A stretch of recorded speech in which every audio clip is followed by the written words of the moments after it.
Okay, let's get into audience questions. The first one that I am asked so often. David, why does it appear to be more profitable to be a right-wing grifter than it does to be a left-wing grifter? Either someone who pretends to have changed sides or have a political awakening, or simply put out ideas that even they don't believe merely because it makes money. There are two reasons why right-wing grifting is so much more popular than left-wing grifting.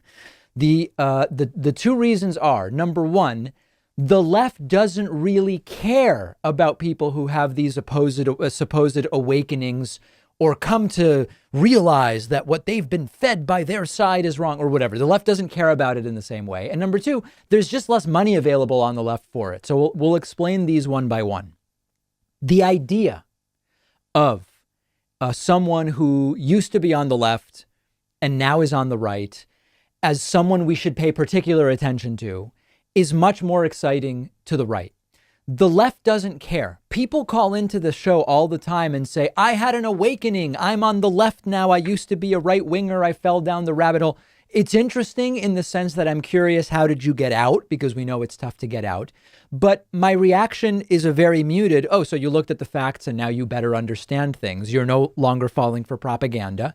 You now understand the real world.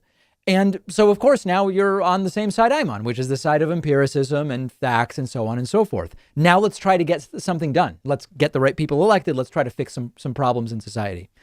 What you see on the right is completely different. When Dave Rubin supposedly had an awakening from being a Bernie guy to saying liberalism is a mental disorder, he was ushered into PragerU to do a video about how he left the left.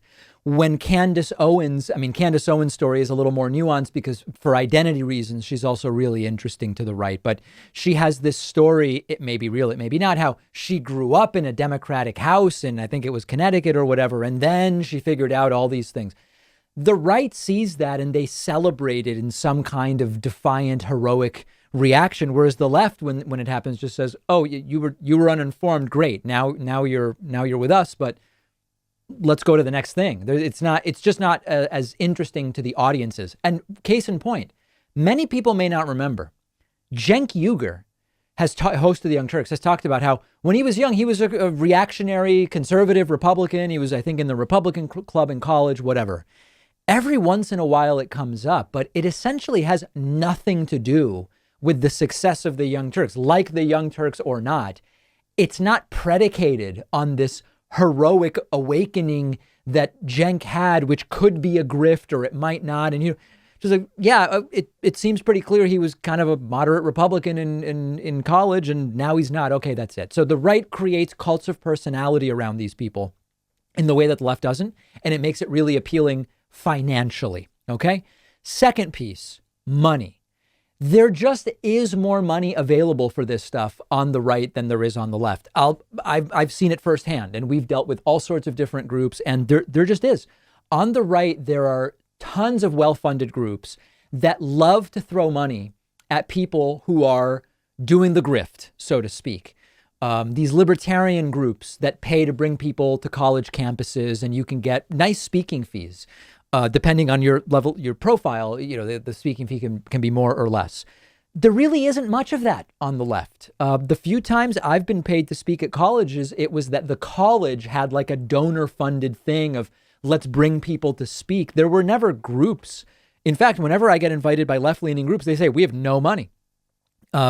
Organizations that then will fund, interview series on different programs and these types of things.